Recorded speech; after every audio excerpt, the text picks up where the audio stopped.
Good afternoon and welcome to the opening session of Critical Facilities Summit 2015.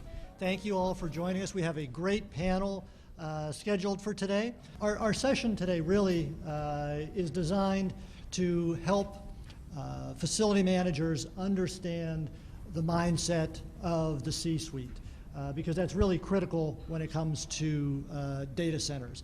And we have three panelists who bring very distinct and valuable perspectives to that question. And I'll start from my left. Paul Schlattman is Senior Vice President and Practice Leader for Environmental Systems Design, Inc.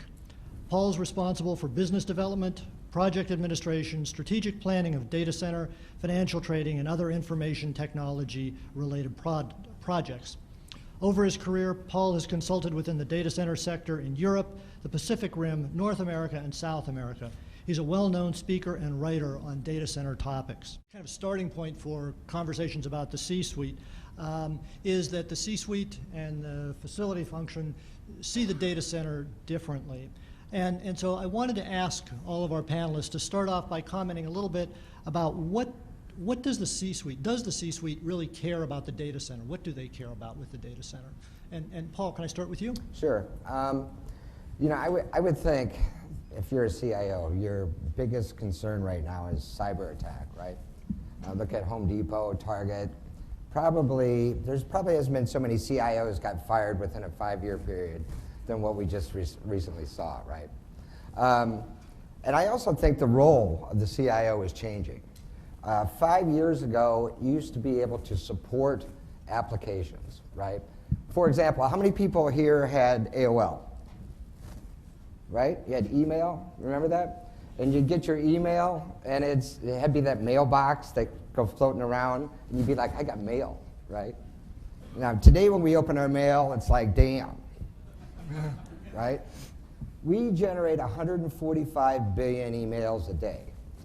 And so for the last 5 to 7 years, prior to that, the CIO was charged with supporting business, buying laptops, buying software, managing budgets. And the CFO and the CIO really didn't get together. They really butted heads quite a bit. Well, today's CIO is quite a bit different. The CFO and the CIO are very much in line with each other. The reason is that the CIO is charged now with actually generating revenue. I'll give you an example. We did a total cost of ownership, we call it TCO, for a large retail company. And in doing that, one of the first steps that you do is that you go into an in-depth evaluation of their applications, their tier levels, everything about that organization.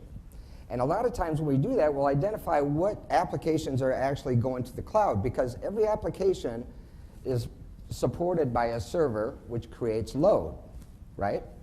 And so with that said, this retail company, we found an application that they would put electronic tags on their merchandise.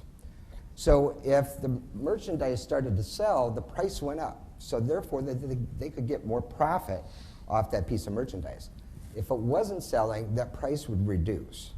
So what did that do? Most retail companies, their biggest problem is they get stuck with inventory, merchandise. With this method, they're able to move product off their shelves, right? And in doing that, they don't have to open up outlet stores and et cetera. And if I can't mention the name of the company, but if I did, you'd recognize that they are very profitable, compared to JCPenney's or other types of merchandise, clothing type stores. So that's an example of, now what's that mean to the facilities manager, right? When a CIO has to roll out a new application, it's based upon time, right? They need to do it now. They don't have the luxury of 6 months, 8 months, 9 months to actually build out a data center. So 2 things happen. 1, your existing data center has capacity in order to support the 20 racks that are coming in to support that application. Or 2, they don't want to wait 6 to 8 months. So then they go and they evaluate colo facilities, right? So I'll get into probably a little more about TCO, but I think the driving factor is that the C-level now really is generating, the CIO is generating revenue, and it's not looked at as a vacuum cleaner sucking funds out of the organization. I think that's a big change.